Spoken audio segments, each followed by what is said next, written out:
Massive news has dropped today as Gary Trent Jr. is back with the Toronto Raptors as he picked up his player option going into next season and is likely to sign a longer-term contract extension with the organization. And this is huge as Gary is one of our best shooters and it has serious implications in terms of what the Toronto Raptors are able to do this upcoming free agency and in the trade market. So we'll break all of that down in this video, including a couple of reports regarding Jakob Poeltl that makes it seem less and less likely that he's actually going to be back with the team next year. So lots of crazy stuff to break down, but let's dive straight into the first topic. And the first thing we're taking a look at is the massive news that came out today.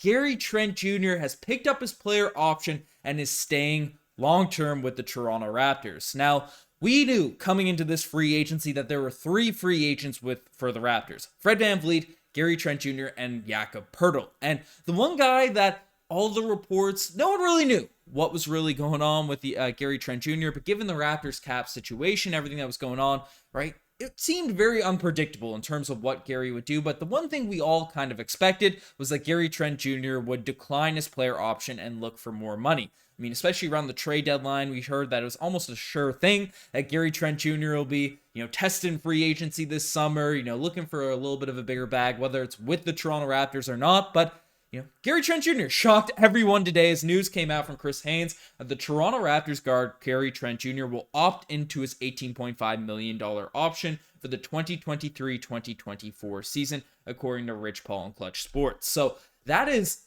crazy news because we all expected Gary Trent Jr., given the fact that he's a solid defender, can knock down threes, right? Is an not automatic bucket. He definitely is inconsistent at times, but a guy you throw out there on the court and can get up points in a hurry. Those types of guys are extremely valuable, and we've seen players around his age, around his skill level, around his level of stats, right? The numbers Gary put up this most recent season and previous years: 17 points per game, 3 rebounds, 37% from the three-point line, 1.6 steals a night. Players around Gary Trent Jr.'s level are getting $20+ million per year. So Gary buying in, picking up that player option, definitely shocked a lot of people. But the one thing that's really exciting and encouraging to me about all this is the second part of Chris Haynes' sort of tweet thread here, and that Gary Trent Jr. wants to remain with the Toronto Raptors as both sides will work on a longer-term deal. Now, this is huge, in my opinion, for the Raptors because Gary Trent Jr., he's both kind of young and old, right? He's in that sort of age where he fits a young sort of rebuilding timeline, but he's not a guy that's, just a complete project and you're hoping takes major steps forward in order to be worth their contract. Gary Trent Jr., he fits sort of what the Toronto Raptors are doing no matter what direction they go. And he's really the only guy on this roster that's a natural fluid shooter, with maybe the exception of Fred VanVleet, and building around a squad with Scotty Barnes certainly on it, Pascal Siakam. We'll see what ends up happening with all the trade rumors. I might have another video coming out tonight regarding everything, all the madness going on that front. But Gary Trent Jr., with his floor spacing, with his ability to create shots, his fluidity, ball handling and stuff, just fits perfectly. And yes, the inconsistencies are something that is an issue, especially when he's coming off the bench. But it seems like, the unsureness, the uncertainty regarding his role, Nick Nurse kind of giving his criticism through the media. Gary Trent Jr. was used as an explicit example in terms of a guy that Nick Nurse didn't really give direct feedback to, more so criticize him in the media, and Gary had to pick it up from at that point, right? Given the tumultuous season we had last year, I think Gary will be able to turn around with his natural talent. He wasn't horrible by any means. He dealt with a lot of ups and downs and had a lot of highs for that Raptors team. Just kind of ended off on a little bit of a lull, which led to a lot of Raptors fans kind of being down on him going into the offseason. But I think this is huge, especially at this $18 million per year price point.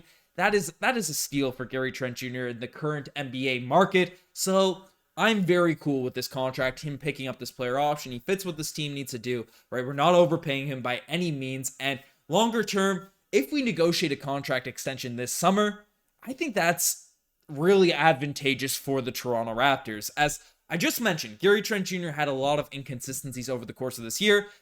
Some of it his own doing, could have been able to hit more shots, could have came out more locked in certain games. But given everything that went on last season, Gary Trent Jr.'s value is not, I don't think it's at its peak. I don't think it's, regardless, we're going to see Gary Trent Jr. come back with a crazy bag in terms of facilitating and passing and be a much more elite defender or dunking on people. I don't think there's going to be some insane growth from Gary Trent Jr., but I think things are looking up in terms of his career trajectory from the season that we just had this previous season. And, with Darko Rajakovic coming in and saying, hey, we want the ball to swing. We want the ball to flow. Gary might get some more touches. It might not just be Pascal Siakam and Fred VanVleet ISOs. And then if we negotiate a contract extension at Gary Trent Jr.'s current sort of value this summer, right, and that goes into future seasons, and Gary wants to stay. He's happy with the team because sometimes in his media interviews, he can come across as a little bit aloof, in regards to those sort of conversations and all that. So fans don't really know what he wants, but if he's really bought into this team, he signs that long-term deal at this sort of price point,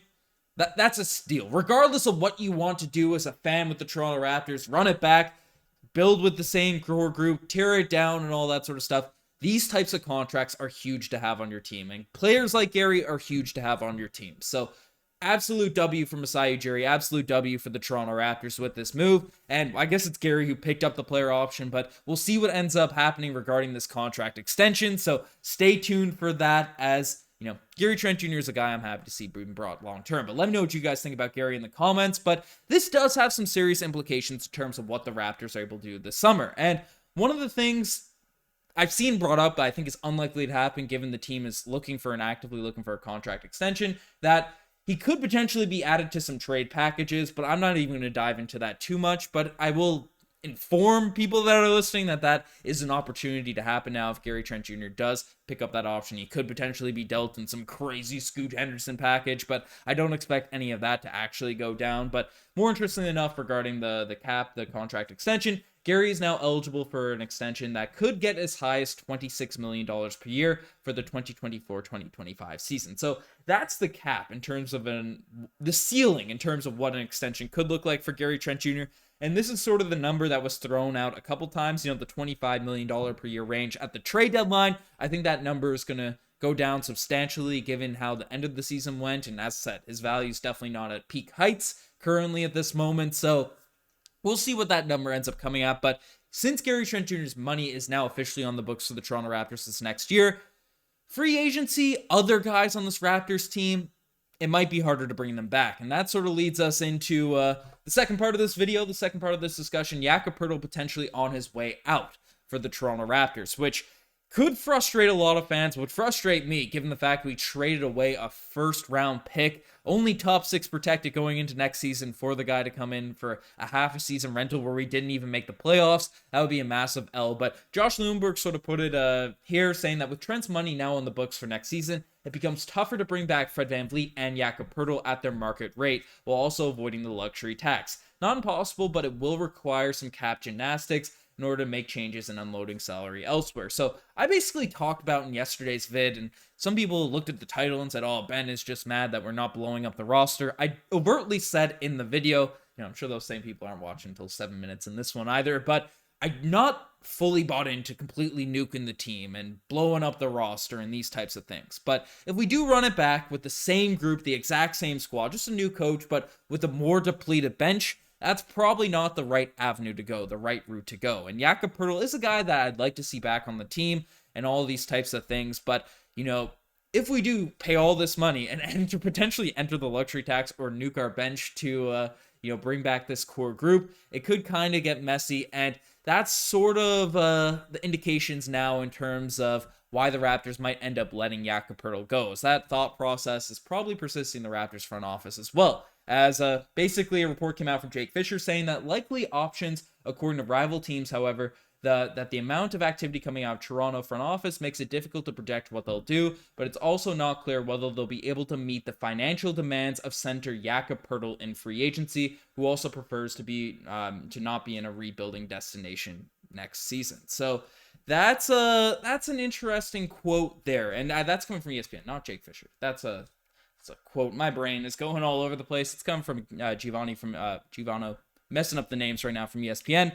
But basically, a couple things we got to take away from this report. That the Raptors, especially now with Gary Trent Jr. getting signed, they might not be able to bring back Jakob Poeltl's money, who's probably going to be commanding $20 million per year. So we might, we could dip into the luxury tax in order to actually bring him back. But that seems very unlikely, just given everything I mentioned earlier in this vid. But The other thing apart it, the other piece of this is that Jakob Poeltl does not want to be on a rebuilding team. So if the Raptors do end up trading away Pascal, do end up trading away an OG type of character, letting Fred VanVleet walk, which does seem like a direction that the team could potentially go in this summer, then it seems like Jakob Poeltl is just not going to come back and wait for the team to sort of retool and re-piece everything together going into, a couple seasons from now and then make our meteoric rise. He'll probably be on the way out as well, which just really sucks for this team because it seemed like regardless of the direction the Raptors are going to go, Jakob Poeltl would be this team's center, which made sense because we saw how bad this roster looked at times without an actual five out there on the squad. So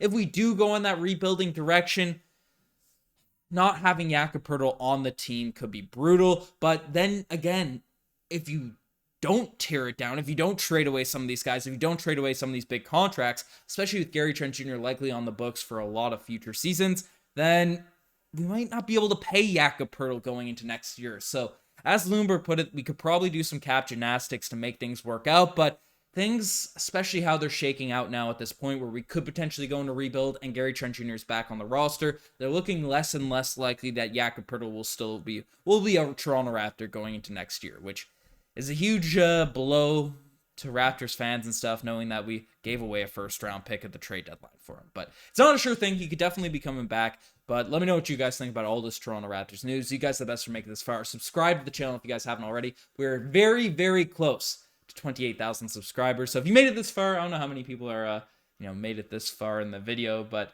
if you want to hit that subscribe button, it'd mean the world to me. I'm signing out. Cheers.